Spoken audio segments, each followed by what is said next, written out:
Our second lesson this morning comes from the Gospel of Luke, chapter 21, verses 25 through 36. Jesus is speaking to his disciples.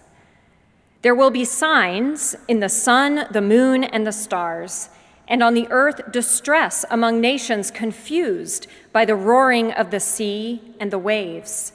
People will faint from fear and foreboding of what is coming upon the world, for the powers of the heavens will be shaken. Then they will see the Son of Man coming in a cloud with power and great glory. Now, when these things begin to take place, stand up and raise your heads, because your redemption is drawing near. Then he told them a parable. Look at the fig tree and all the trees. As soon as they sprout leaves, you can see for yourselves and know that summer is already near. So also, when you see these things taking place, you know that the kingdom of God is near. Truly, I tell you, this generation will not pass away until all things have taken place. Heaven and earth will pass away, but my words will not pass away. Be on guard, so that your hearts are not weighed down with dissipation and drunkenness and the worries of this life, and that day does not catch you unexpectedly like a trap. For it will come upon all who live on the face of the whole earth. Be alert at all times, praying that you may have the strength to escape all these things that will take place and to stand before the Son of Man. This is the word of the Lord. Thanks be to God. As we've said, today is the first Sunday of Advent, which is also the first Sunday of a new church year. A new year is often a time where we feel a sense of possibility and newness, which can run counter to what's happening outside, where daylight is waning and the cold is beginning to creep in, although it's nice to have a respite today. It can be hard, though, in this season to feel a sense of newness and possibility, hard to hold on to what the first Sunday of Advent promises us: hope. If you're having trouble holding on to hope, no one would blame you. Here's a sampling of headlines from the news this past week. The insect apocalypse is here. Overdose deaths set a record. GM closing plants, laying off 15,000. California fires only add to acute housing crisis. Claim of gene-edited babies creates international uproar. U.S. life expectancy declines again. Jesus' words to his disciples over 2,000 years ago might as well have been for us today. There will be signs in the sun, the moon, and the stars, and on the earth distress among nations, confused by the roaring of the sea and the waves. People will faint from fear and foreboding of what is coming upon the world. No one would blame you if you turned off the news and quit paying attention. It's too upsetting. It's too much to take in. It all seems hopeless.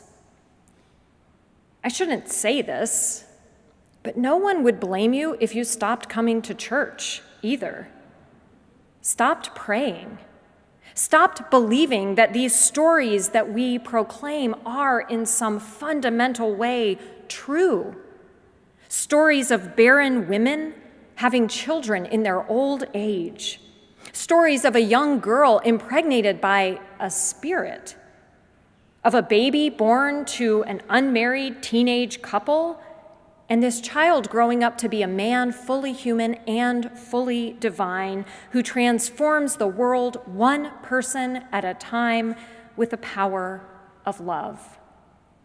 A man tortured and killed by a corrupt, power-hungry government, and then raised from the dead by a God more powerful still. Stories of people who gathered together to proclaim a gospel of hope and peace and joy and love and mercy and transformation. No one would blame you if you set the news aside, set the stories of our faith aside, and just put your head down to get through each day. No one would blame you if you aren't feeling particularly hopeful.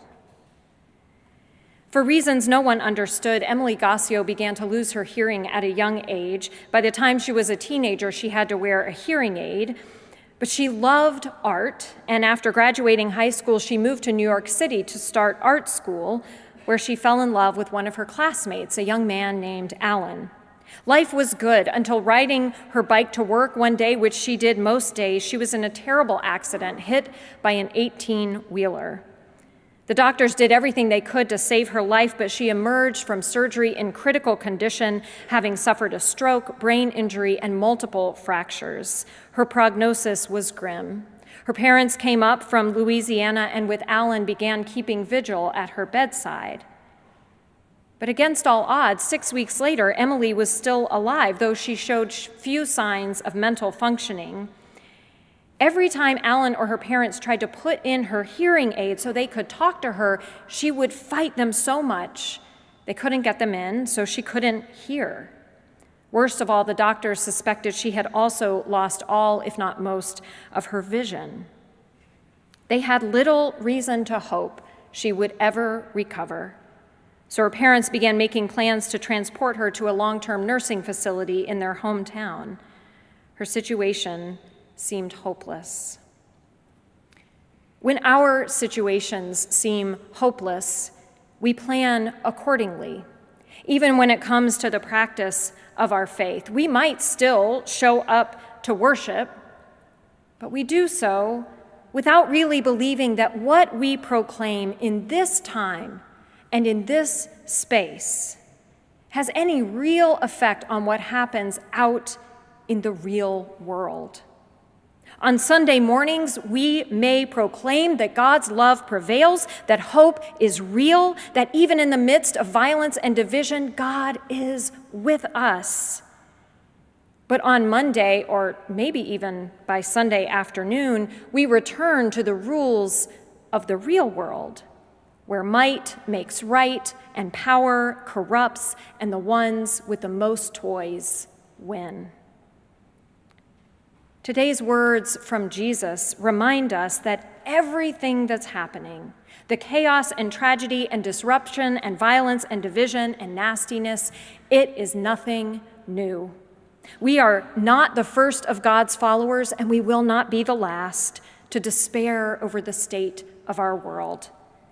Decades ago, in the midst of World War II and from a prison cell, theologian Dietrich Bonhoeffer wrote, "There are people who think it frivolous and Christians who think it impious to hope for a better future on earth and to prepare for it. They believe in chaos, disorder, and catastrophe, perceiving it in what is happening now. They withdraw in resignation or pious flight from the world, from the responsibility for ongoing life, for building anew, for the coming generations. It may be that the day of judgment will dawn tomorrow. Only then and no earlier will we readily lay down our work for a better future." How do we resist that temptation to withdraw in resignation or pious flight from the world? How do we lay down our work, the urgent needs of our daily lives, in order to work for a better future? How do we live as Jesus commands, as though the day of judgment will dawn, if not tomorrow, then sometime very soon? How do we see God in the best and worst of our lives and our world? For Christians, one answer to these questions has always been, we worship. We gather together to proclaim our belief, however wavering it might be, that in the person of Jesus, God drew near to us and showed us the power of love and forgiveness. We worship to remember, through the stories of our faith, what that love looks like, and how we are called to love and forgive as Jesus did. Worship is time we set apart to draw near to God, but our practice of setting worship apart creates a dangerous perception.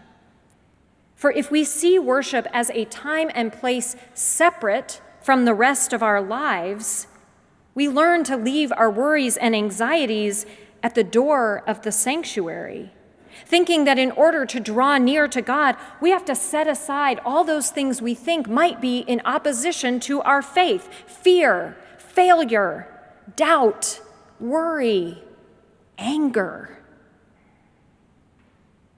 But Jesus warns us to pay attention to what's happening in the world around us, to be alert and ready for God to show up. When all these things begin to happen, he says, signs that the world is falling apart, instead of putting your head down, stand up, raise your head, because that's when the kingdom of God is coming near. Jesus reminds us that it is not our responsibility to draw near to God. That isn't what worship is about. It is God who draws near to us, not just in majestic sanctuaries like this one, but in every time and in every place, and especially in times and places of trouble and tragedy and chaos and disruption. God does not wait to show up in the world or in our lives until everything is just right and we have it all figured out. The promise of the incarnation is that God comes to us in the midst of circumstances that feel utterly hopeless. In fact, Jesus says, it is such moments as these when God is closest at hand. Even as Emily Gassio's parents resigned themselves to her condition, Alan clung to hope that she could get better and did everything he could think of to help. One night, in a fit of desperation, he tried to communicate with her by finger spelling on her palm.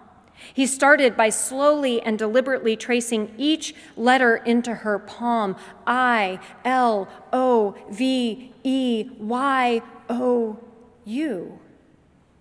As soon as he finished, she spoke, her voice slurred but perfectly understandable. "You love me? Thank you." With growing excitement, he tried something else. "What is your name?" he spelled, and immediately she responded, "Emily." It was 4 a.m., but Alan called Emily's mother, and she came to the hospital immediately. When she arrived, she told Alan, ask her about the hearing aid. He finger-spelled hearing aid into her palm, and Emily nodded and let them put the hearing aids in. Alan said, "Emily, can you hear me? It's me, it's Alan." And in that instant, that very moment when she heard his voice, everything came back to her. She knew who Alan was, and she knew that he loved her and that she loved him. Then, hearing her mother's voice, she said the words her mother had waited so many weeks to hear her say, "Mama, you're here." "Of course I'm here," her mother said. "I've been here the whole time." What in your life feels hopeless? Maybe it's an illness, a broken relationship, a grief that persists. Maybe it's gun violence or climate change or politics or finances. No matter what you're hoping for, in Advent, we remember that Jesus didn't come to take away all the brokenness of humanity. He was instead the manifestation of God drawing near to all the brokenness and hopelessness of the world. In an interview, the poet Christian Wyman was once asked whether his attention to detail was just a talent he had or a skill he had honed. He responded, "Attention, like spiritual awareness, cannot be completely willed. There's an element of givenness to it, of grace, which means that attentiveness has a passive quality as well as an active one. The world will come to you. God will come to you, but only if you are open enough to receive it. He goes on, I've trained myself to wait, which means it is not at all unusual for me to go for months without writing a poem, but I am listening during that time. I have learned how to continue listening. The hope we proclaim in Advent is that we can take worship, our conviction that God is present, that God's love matters, that we can take it beyond the sanctuary, beyond Sunday morning. True biblical hope compels us to take worship into our everyday lives by reading the headlines with the confidence of God's children who believe that even in the worst of times, God draws near to us, and that we are called to hold on to hope and to work for God's kingdom. According to a story Os Guinness tells, 220 years ago, the Connecticut House of Representatives was in session on a bright sunny day in May. They were doing their work by natural light. But then something unexpected happened. Right in the middle of a debate, the day turned to night. Something obliterated the sun, and everything turned to darkness. Some legislators thought it was the second coming. A clamor arose. People wanted to adjourn. People wanted to pray. People wanted to prepare for the coming of the Lord. But the Speaker of the House had a different idea. We are all upset by the darkness, he said, and some of us are afraid.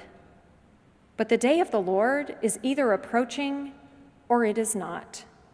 If it is not, there is no cause for adjournment. If the Lord is returning, I, for one, choose to be found doing my duty. I therefore ask that candles be brought. And candles were brought, and the debate continued. Hope is our birthright. It is our birthright as God's children, not just today, but every day of the week and every day of every year. True worship is the work of taking this hope into the world and proclaiming it in the face of every dismal situation, telling the good news that not just in here, but everywhere, God draws near. Amen.